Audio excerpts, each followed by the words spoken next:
What if I told you that the difference between the 1% and everyone else isn't talent, luck, or inheritance? What if the real distinction lies in something far more fundamental, something you can master starting today? The top 1% of achievers don't just think differently, they think with surgical precision. They harness principles that the masses ignore, dismiss, or misunderstand. While 99% of people scatter their mental energy like seeds in a windstorm, the 1% concentrate their thoughts like a laser beam cutting through steel. You see, there's a secret operating system running in the minds of the truly successful. It's not about working harder.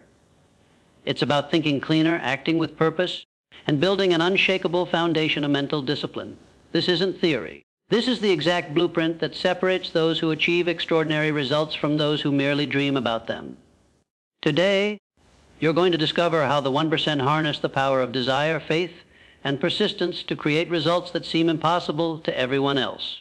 You're going to learn why they remain untouchable in the face of criticism, unshakable in moments of doubt, and unstoppable in their pursuit of their definite chief aim. The question isn't whether you can think like the 1%. The question is, are you ready to abandon the mental habits that keep you ordinary? Here's what separates the 1% from the rest. They have one burning obsession, one definite chief aim that dominates their thoughts every waking moment. While the masses juggle a dozen half-hearted goals, the 1% concentrate all their mental energy on one single, specific objective. Most people think they want success, but they can't even define what success looks like. They say they want to be wealthy, but they have no specific amount in mind. They want to be happy, but they can't describe what happiness means to them. They want to be successful, but they change their definition of success every time they face a setback. The 1% operate differently. They know exactly what they want down to the smallest detail. They can tell you not just that they want to build a company, but that they want to build a technology company that serves 10 million customers within 5 years, generates $100 million in annual revenue, and employs 500 people who share their vision. This isn't mere goal setting. This is mental architecture. The 1% understand that the mind is a goal-seeking mechanism. Give it a vague target, and it will produce vague results. Give it a specific, compelling target, and it will mobilize every resource at its disposal to hit that target. Consider the story of Andrew Carnegie, who at the age of 33 wrote down his definite chief aim: to spend the first half of his life accumulating wealth and the second half giving it away. He didn't just want to be rich. He wanted to accumulate $50 million by age 35 and then dedicate his life to philanthropy. This laser focus enabled him to see opportunities that others missed, to make decisions that others feared, and to persist when others quit. The scattered mind sees problems. The focused mind sees solutions. The scattered mind gets overwhelmed by options. The focused mind cuts through confusion with clarity. The scattered mind reacts to circumstances. The focused mind creates circumstances. Here's how you develop this laser focus. First, write down your definite chief aim in specific, measurable terms. Not, I want to be successful, but I will earn $2 of $50,000 annually by December 31st of next year through my consulting business. Second, read this statement aloud twice daily, once upon waking and once before sleep. Third, carry this statement with you everywhere and review it whenever you face a decision. Ask yourself, does this action move me closer to my definite chief aim or further from it? The 1% don't just set goals, they become their goals. Their definite chief aim becomes so embedded in their consciousness that every thought, every decision, every action is filtered through this single burning desire. The 1% understands something that escapes most people. Desire is not a want, it's a force. It's not a preference, it's a power. It's not a wish, it's a command to the subconscious mind. Most people confuse wishing with desiring. They wish they were wealthy, but they don't desire wealth with the intensity of a drowning man gasping for air. They hope things will get better, but they don't burn with the obsession to make things better. They want success, but they want it conveniently, comfortably, without sacrifice or struggle. The 1% operate from a different level of intensity. Their desire burns so hot that it transforms their entire being. They don't just want their goal, they need it, they demand it, they will it into existence through the sheer force of their burning desire. True desire has 3 characteristics: it's specific, it's intense, and it's backed by a plan. The 1% don't just say they want something. They define exactly what they want. They feel it in every fiber of their being, and they create a concrete plan to achieve it. When Henry Ford decided to build the V8 engine, his engineers told him it was impossible. The metal couldn't be cast in a single block. The technology didn't exist. The physics wouldn't allow it. Ford's response was simple: produce it anyway. His burning desire to create this engine was so intense that it overcame every technical obstacle. His engineers eventually found a way because their leader's desire was so compelling that it infected their thinking. This is how burning desire works. It doesn't just motivate you, it magnetizes everything around you. It attracts the people, resources, and opportunities needed to achieve your goal. It turns obstacles into stepping stones and setbacks into comebacks. The masses experience desire as a fleeting emotion. The 1% experience desire as a permanent state of being. They don't just feel desire, they become desire. They don't just have a burning want, they are the embodiment of their burning want. Here's how you cultivate burning desire first. Connect your goal to something larger than yourself. The 1% don't just want money, they want the freedom, impact, and legacy that money can provide. Second, visualize your goal as already achieved. See yourself living the life you want, feeling the emotions you'll feel, experiencing the reality you're creating. Third, take immediate action. No matter how small, burning desire without action is just fantasy. The difference between the 1% and everyone else isn't the strength of their desire. It's the consistency of their desire. While others let their desire fade with the first setback, the 1% feed their desire daily until it becomes an unstoppable force. The 1% possess something that seems almost supernatural to the ordinary mind, unshakable faith in their ability to achieve their goals. This isn't blind optimism or wishful thinking. It's a deep, abiding conviction that success is inevitable. Most people operate from doubt disguised as realism. They say they believe in their goals, but their actions reveal their true beliefs. They prepare for failure more than they prepare for success. They spend more time thinking about what could go wrong than what could go right. They hedge their bets instead of betting on themselves. The 1% operate from a different paradigm entirely. They have absolute faith in their ability to achieve their definite chief aim. This faith isn't based on current circumstances. It's based on future possibilities. It's not dependent on past performance. It's dependent on future potential. This faith manifests in three ways: faith in their goal, faith in their ability to achieve it, and faith in their right to achieve it. They don't just believe their goal is possible. They believe it's inevitable. They don't just think they can achieve it. They know they will achieve it. They don't just hope they deserve it. They know they've earned it through their commitment and effort. Consider the story of Colonel Sanders, who at age 65 was living on Social Security and driving a beat-up car. He had a recipe for fried chicken and an unshakable belief that restaurant owners would want to buy it. He was rejected 1,009 times before someone finally said yes. His faith never wavered because he knew his product was superior and his system would work. The 1% understand that faith is not passive, it's active. It's not just believing, it's acting on that belief. It's not just thinking positively, it's thinking with certainty. They don't just hope for success, they expect it, prepare for it, and demand it. This unshakable faith creates a psychological state that the 1% call success consciousness. They think, speak, and act as if their success is already guaranteed. They make decisions from the perspective of their future success rather than their current circumstances. Here's how you develop unshakable faith first. Study your goal until you know it's achievable. The 1% don't have blind faith, they have informed faith. They research, analyze, and understand exactly how their goal can be achieved. Second, visualize your success repeatedly until it becomes more real than your current reality. Third, act with the confidence of someone who has already achieved their goal. The masses let their circumstances dictate their faith. The 1% let their faith dictate their circumstances. They don't wait for proof to believe. They believe, and then they create the proof. The 1% have mastered the most underrated success principle: persistence. While others quit at the first sign of resistance, the 1% persist until resistance becomes assistance. While others are stopped by obstacles, the 1% are strengthened by them. Most people have the wrong relationship with persistence. They think it means grinding endlessly without results. They confuse persistence with stubbornness. They believe persistence is about working harder when they should be working smarter. The 1% understand that persistence is not about endless effort. It's about intelligent effort sustained over time. It's not about doing the same thing repeatedly. It's about adapting your methods while maintaining your goal. It's not about ignoring feedback. It's about learning from every setback and adjusting your approach. True persistence has 4 elements. It's purposeful, it's flexible, it's systematic, and it's unstoppable. The 1% persist because they have a clear purpose that drives them forward. They're flexible enough to change their methods when necessary. They're systematic in their approach, measuring progress and adjusting tactics. And they're unstoppable because they've made persistence a habit rather than an effort. Thomas Edison's laboratory burned down in 1914, destroying millions of dollars worth of equipment and years of research. His 67-year-old son found him watching the fire and expected to see him devastated. Instead, Edison was excited. "Go find your mother." He told his son, "She'll never see a fire like this again."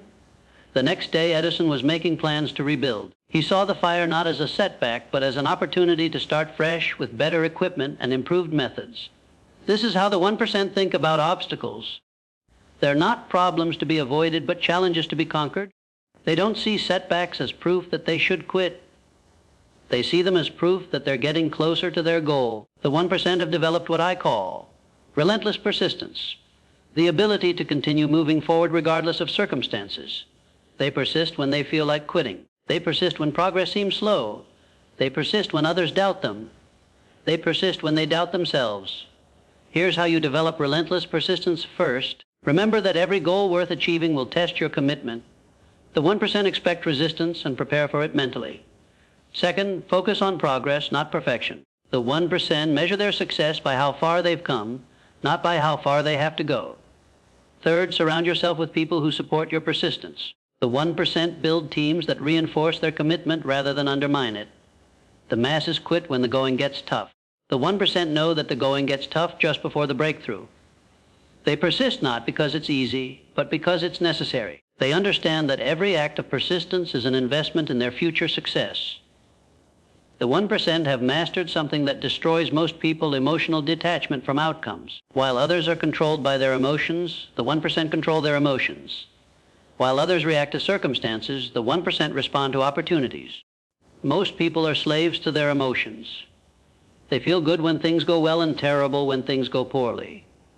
They make decisions based on how they feel rather than what they know. They let their emotions determine their actions instead of letting their actions determine their emotions.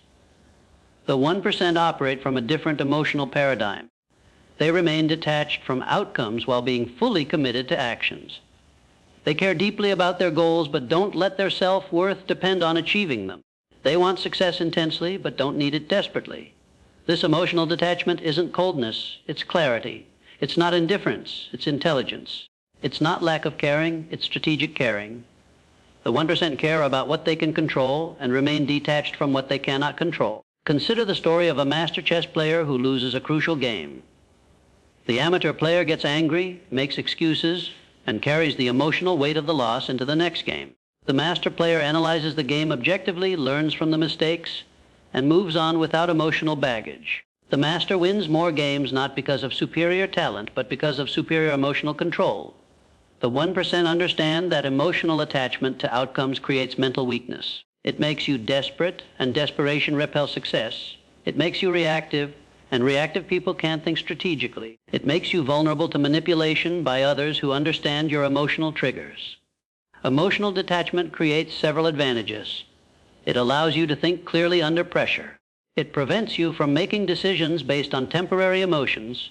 It protects you from the opinions of others, and it enables you to persist when others would quit. Here's how you develop emotional detachment. First, separate your identity from your results. The 1% know that they are not their successes or failures. They are the person creating both. Second, focus on process rather than outcomes. The 1% get excited about taking the right actions, not about getting the right results. Third, practice viewing setbacks as data rather than disasters. The 1% see every result as information that helps them improve their approach. The masses let their emotions control their destiny. The 1% let their destiny control their emotions. They don't eliminate emotions. They channel them strategically toward their goals. The 1% have learned something that most people never discover: the power of strategic silence. While others broadcast their plans to anyone who will listen, the 1% protect their vision like a state secret. While others seek validation for their ideas, the 1% validate their ideas through action.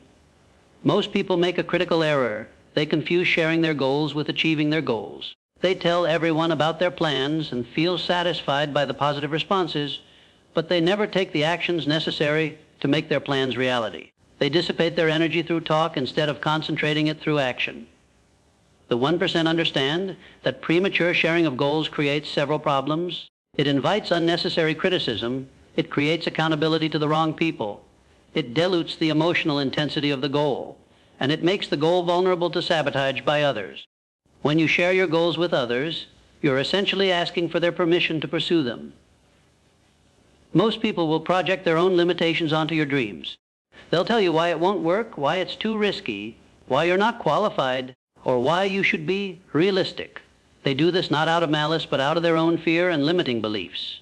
The 1% practice strategic silence for 3 reasons. It protects their vision from negative influences, it maintains the emotional intensity of their goals, and it allows them to surprise others with their results rather than their intentions. Consider the story of Steve Jobs, who was notorious for his secrecy about Apple's products. He didn't share his vision with the world until he was ready to deliver results. This strategic silence created anticipation, prevented competitors from copying his ideas, and allowed him to control the narrative around his innovations. Strategic silence doesn't mean being secretive about everything. It means being selective about what you share and with whom you share it. The 1% have a small circle of trusted advisors who understand their vision and can provide valuable feedback. They don't share their goals with everyone. They share them with the right people at the right time. Here's how you practice strategic silence. First, identify the people who truly support your success and limit your sharing to them. Second, focus on sharing your progress rather than your plans. The 1% let their results speak louder than their words. Third, resist the urge to seek validation from others. The 1% validate their goals through their own commitment and action. The masses seek approval for their dreams. The 1% seek achievement of their dreams. They don't need others to believe in their vision. They need only their own belief and the commitment to act on it. The 1% possess something that most people never develop: complete independence from external validation. While others need approval, praise, and recognition to feel confident, the 1% generate their own confidence from within. While others modify their behavior to please others, the 1% stay true to their vision regardless of outside opinion. Most people are prisoners of other people's opinions.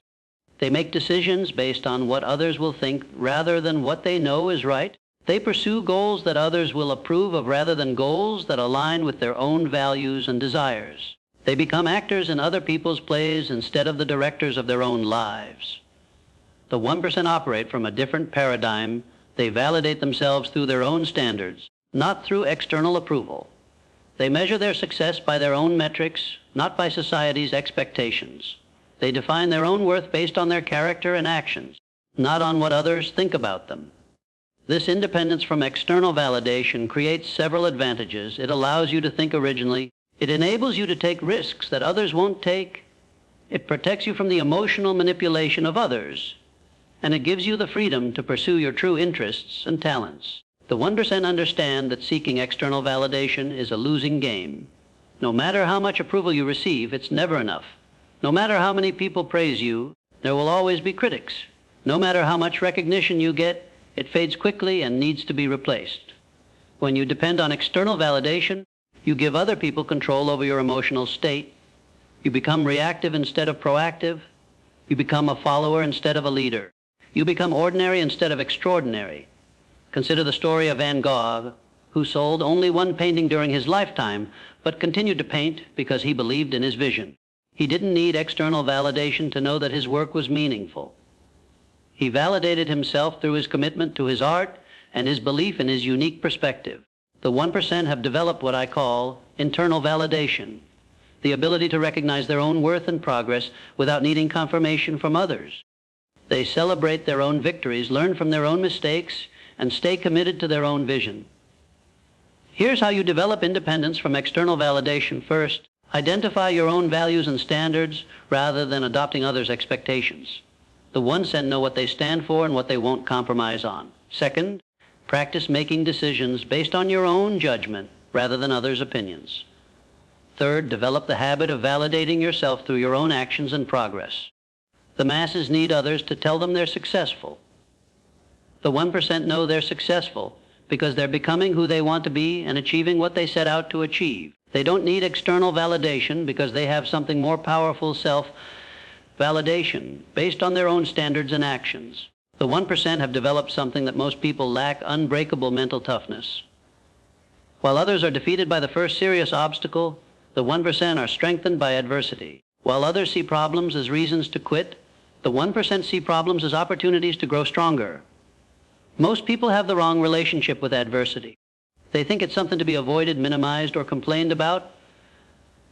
They view obstacles as evidence that they're on the wrong path. They interpret setbacks as signs that they should give up on their goals. The 1% understand that adversity is not the enemy of success, it's the sculptor of success. Every challenge makes them stronger, every setback teaches them something valuable, and every obstacle reveals their true character. They don't just endure adversity, they embrace it as a necessary part of their development. Mental toughness has 4 components. It's resilient, it's adaptable, it's focused, and it's unstoppable. The 1% back from setbacks quickly because they don't waste energy on self-pity. They adapt their strategies when circumstances change because they're committed to their goals, not their methods. They maintain focus on their objectives even when distractions multiply. And they're unstoppable because they've made the decision that failure is not an option. Consider the story of Ines Shackleton, whose ship Endurance was trapped in Antarctic ice for almost 2 years. Instead of giving up, Shackleton maintained the morale of his crew, adapted his plans to changing circumstances, and eventually led all 27 men to safety. His mental toughness didn't just save his own life, it saved the lives of everyone who depended on him. The 1% have developed what I call antifragility, the ability to become stronger under stress. They don't just survive adversity, they thrive because of it. They use every challenge as an opportunity to develop their character, their skills, and their resilience. Mental toughness is not about being emotionally numb, it's about being emotionally intelligent. The 1% feel the same emotions as everyone else, but they don't let those emotions control their actions. They acknowledge their feelings, learn from them, and then choose their response based on their goals rather than their emotions. Here's how you develop mental toughness. First, reframe adversity as training rather than punishment. The 1% see every challenge as preparation for bigger challenges ahead. Second, focus on what you can control rather than what you cannot control. The 1% invest their energy in their responses rather than their circumstances. Third, develop the habit of looking for the opportunity in every obstacle. The masses are defeated by adversity. The 1% are defined by how they handle adversity. They don't just survive tough times, they use tough times to become tougher people. The 1% have one obsession that separates them from everyone else's results. While others are satisfied with good intentions, the 1% demand measurable outcomes. While others focus on effort, the 1% focus on effectiveness. While others talk about what they're going to do, the 1% do what they said they would do. Most people confuse activity with achievement. They mistake being busy for being productive. They think that working hard automatically leads to success, but the 1% know that working smart toward the right goals is what creates extraordinary results. The 1% operate from a simple principle: results are the only thing that matters. They don't get credit for trying, they get rewards for achieving. They don't measure their success by how much effort they put in. They measure it by what they get out. They don't celebrate intentions, they celebrate outcomes. This results-oriented thinking creates several advantages. It forces you to focus on what works rather than what feels good.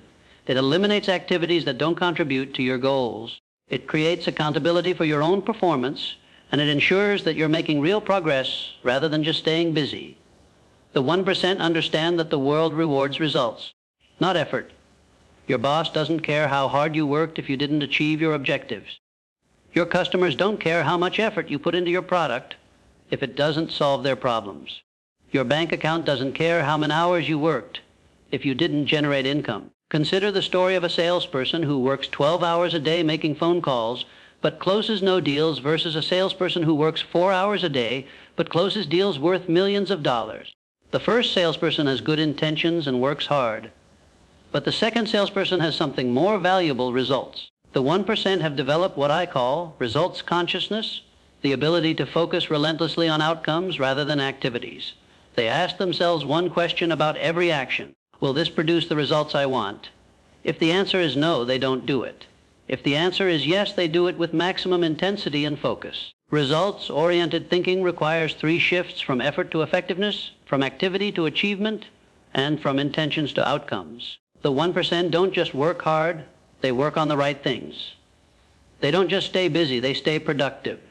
They don't just have good intentions, they create good results. Here's how you develop results-oriented thinking first to find what success looks like in specific, measurable terms. The 1% don't just want to do well.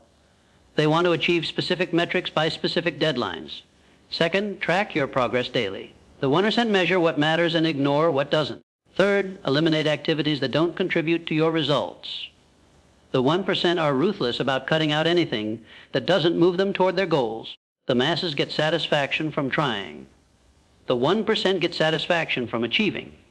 They don't just want to feel good about their efforts. They want to feel great about their results. The 1% understands something that escapes most people's small differences in thinking, when applied consistently over time, create enormous differences in results. While others focus on dramatic changes, the 1% focus on incremental improvements that compound into extraordinary outcomes. Most people believe that success requires dramatic actions, revolutionary changes, or lucky breaks. They're waiting for the big opportunity, the perfect moment, or the right circumstances. They underestimate the power of small, consistent improvements in their thinking and actions. The 1% operate from a different understanding. They know that extraordinary results come from ordinary actions performed with extraordinary consistency. They don't need dramatic changes. They need small, daily improvements that compound over time. This compound effect works in every area of life. A small improvement in your thinking today leads to a slightly better decision tomorrow. A slightly better decision leads to a slightly better result. A slightly better result leads to slightly better opportunities. Over time, these small improvements create massive differences in outcomes. Consider the story of two people who start with the same income and the same opportunities. One person improves their skills by 1% each day while the other person stays the same. After 1 year, the person who improved daily is 37 times more capable than the person who stayed the same. This is the power of compound growth. The 1% have made superior thinking a habit, not an event. They don't just think clearly when they feel like it. They think clearly consistently. They don't just focus when it's convenient. They focus when it's necessary. They don't just persist when it's easy. They persist when it's difficult. The compound effect of superior thinking creates several advantages. It builds momentum that becomes unstoppable. It creates a reputation for reliability and excellence. It attracts opportunities that others never see. And it produces results that seem almost magical to outside observers. Here's how you harness the compound effect of superior thinking. First, commit to improving your thinking by 1% each day. The 1% don't try to become perfect overnight. They try to become slightly better each day. Second, focus on consistency rather than intensity. The 1% would rather think clearly for 10 minutes every day than think clearly for 10 hours once a month. Third, track your progress to see the compound effect in action. The masses expect immediate results from their efforts.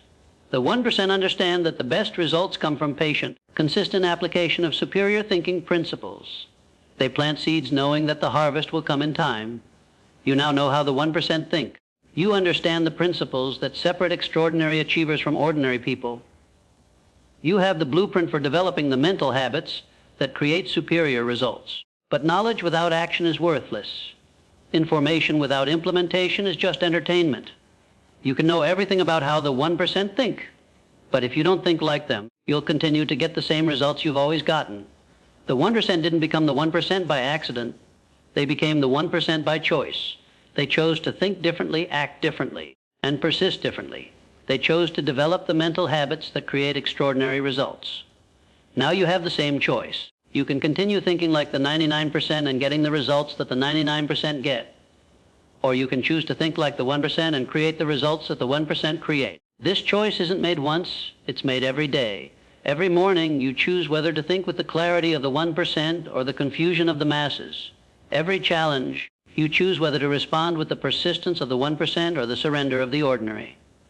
Every opportunity, you choose whether to act with the confidence of the 1% or the hesitation of the average. The 1% aren't superhuman. They're ordinary people who have developed extraordinary thinking habits. They weren't born with special abilities. They developed special abilities through consistent application of superior principles. You have the same capacity for greatness that they have. You have the same ability to develop burning desire, unshakable faith, and relentless persistence. You have the same power to create emotional detachment, strategic silence, and independence from external validation. You have the same potential to develop mental toughness and results-oriented thinking. The only difference between you and the 1% is the decision to think differently. The only barrier between you and extraordinary results is the choice to abandon ordinary thinking. Starting today, you will think with the precision of the 1%. You will focus on your definite chief aim with laser intensity. You will fuel your actions with burning desire. You will approach your goals with unshakable faith. You will persist with relentless determination. You will remain emotionally detached from outcomes while being fully committed to actions. You will practice strategic silence to protect your vision. You will develop independence from external validation. You will build mental toughness that turns adversity into advantage. You will focus on results rather than rhetoric. You will harness the compound effect of superior thinking. This is not a suggestion. This is a command. This is not a recommendation. This is a requirement. This is not advice. This is your assignment. The 1% are not waiting for you to join them. They're waiting for you to decide to join them. They're not looking for people who need motivation. They're looking for people who have made the decision to change their thinking and their results. You now have the blueprint. You have the principles. You have the power. The only question remaining is, what will you choose? Will you choose to think like the 1% and create the results that the 1% create? Will you choose to develop the mental habits that turn ordinary people into extraordinary achievers? Will you choose to become who you're meant to be? The choice is yours. The time is now. The power is within you. Think like the 1%. Act like the 1%. Become the 1%. Your extraordinary life is waiting.